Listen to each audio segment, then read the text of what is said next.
The Dragon Blood Codex? Linley said as he looked up at his father in surprise.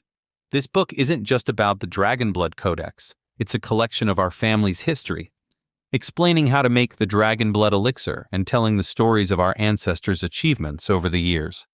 Linley carefully flipped through it, worried that he'd damage it.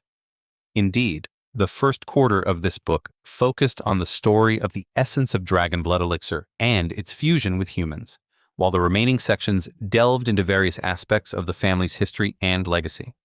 Even if others get their hands on this book, it won't do them any good. They can't practice the skills described in this, and knowing our family's affairs is useless to them. So there's no need to worry too much. We have a few copies within the family, and this is one of them, for you. The original has long since crumbled to dust over the years. Linley felt a mix of curiosity and anticipation as he delved into the contents, starting with Chapter 1. To cultivate the power of the dragon, one must awaken the power of the dragon within. This can be achieved in two ways, either by reaching a sufficient blood density or by using another method if the blood density is insufficient. Upon seeing this, Linley was shocked. Since there was another method to enhance the blood density, why had no one else in the family succeeded over the years? The second method is to drink the blood of a live dragon or one that has just died. If the dragon has been dead longer, the blood's effect weakens significantly. Drinking dragon blood can activate the latent potential of the blood within the body. The best results come from drinking the blood of a hallowed tier dragon. If it is blood from a tier 9 dragon, activating the blood is unlikely. Linley was shocked when he read this. The family's ancestors were truly remarkable. Even contemplating the consumption of a living dragon's blood to master the skills mentioned in the codex, Linley found himself torn between amusement and disbelief. Drinking the blood of a live dragon, especially one from the hallowed tier, is truly remarkable, Dennis remarked, appearing beside Linley with a look of surprise when the codex was mentioned. Horace, unaware of Dennis's presence, smiled bitterly at his son and said, "Linley, as passed down by our ancestors, the blood of the dragon runs deep within us, and there are only these two methods to awaken it. However, this second method of drinking live dragon blood is quite challenging. Moreover, Linley, flip to the back and take a look," Horace said. Linley turned the page and read on.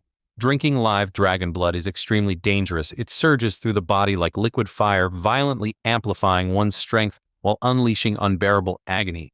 Merely applying it to the skin feels like being flayed alive, but to drink it is to invite an inferno into your very veins, your insides igniting, every nerve screaming, your blood vessels straining to the brink of rupture. Most who dare don't live long enough to regret it. Reading this passage left Linley speechless. Dad, who wrote this codex? If it's so dangerous, why is it even included as an option? Linley was at a loss for words. Horace's expression turned solemn. Linley, this codex was written by our family's founder, Barrett Wolfram, the first Dragon Blood Knight of all Oakwood. If he included it, there must be a reason. Even though, throughout our lineage's history, 2 members consumed the blood of a hallowed tier dragon and died instantly from ruptured blood vessels. Were there really people in history who drank the blood of a legendary dragon? Linley asked, his eyes widening in disbelief. On second thought, it made sense. During the height of their power, the first, second, and third generation leaders of the Wolfram family were all dragon blood warriors. In this era of dominance, capturing a dragon from the hallowed tier to extract its blood was within their reach. The events are shrouded in the mists of time, and the true secrets aren't fully detailed in this book.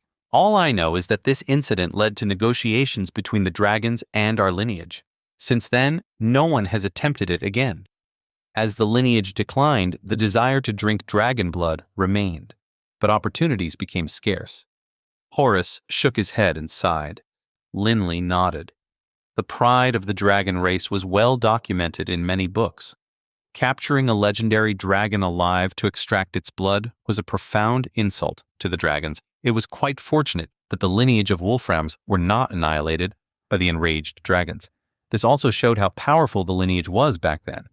Dad, if no one ever survived after ingesting live dragon blood, then why did our ancestor even mention it in this codex as a viable method? If even a Tier 9 dragon is of no use, why would he mention attempting to drink the blood of a dragon in the hallowed tier? Linley asked, genuinely puzzled. Horace was taken aback.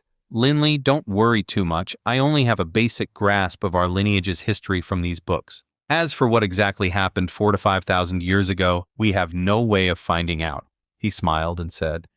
Linley nodded in agreement. However, he still had lingering questions. Linley, it's getting late. You should head to bed and get some rest, Horace said with a smile. Linley nodded. Night fell. Linley returned to his bedroom, holding the book in his hands, yet still puzzled. Gramps, my ancestors have written that no one has managed to ingest live dragon blood and survive. If that was the case, how could it have been discovered as a viable method in the first place? Linley just couldn't wrap his head around this question. Dennis, wise beyond his years, stroked his white beard and confidently said, Linley, the answer is quite simple. The dragon race is extremely proud and immensely powerful. Consuming fresh dragon blood might indeed awaken the latent abilities in your bloodline. However, your family was likely under pressure from the dragons, leading to alterations in the book's contents. Linley had a sudden realization. The argument Dennis made seemed quite plausible. Faced with the overwhelming power of the dragons, the Wolframs could no longer capture them alive for their blood to enhance their powers. Hence, to save themselves from increasing risk, it might have been added to dissuade them from attempting it.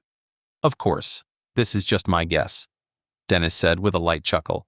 Moreover, from what I know, drinking fresh dragon's blood could be promising if consumed together with the azure heart herb. It can offset the damage from the dragon's blood. I doubt many know this secret formula today. Linley was shocked. Linley was overjoyed. Old man, are you saying that drinking fresh dragon's blood with the azure heart herb is actually safe? Dennis nodded confidently. Absolutely. Back in my times, a princess was gravely ill. In the end, she was cured by drinking fresh dragon's blood with the azure heart herb. That time, I was the one who undertook the daunting task of capturing a dragon from the hallowed tier. Dennis recalled the old court physician who shared this secret formula, noting that every action has an equal and opposite reaction, and every material has another that can neutralize it. Back then, only the physician and I knew this secret. Now, after all these years, I doubt many are aware of it, Dennis remarked casually. Linley nodded. Fresh dragon's blood, azure heart herb. Linley's eyes sparkled with excitement. When I become a wizard of the 9th tier or higher, I'll use fresh dragon's blood and azure heart herb to turn my brother into a dragon blood warrior. Linley had even considered trying it himself. Given the chance, he would also try it himself. If he could one day rise to become a wizard of the highest order and also a dragon blood warrior. Of course, that was just a dream. Capturing a high-ranking live dragon was an unattainable fantasy. Wait, that's not the end. You've just had a free taste. Now get the full story on the Pocket FM app, link in description. Check out our next video and play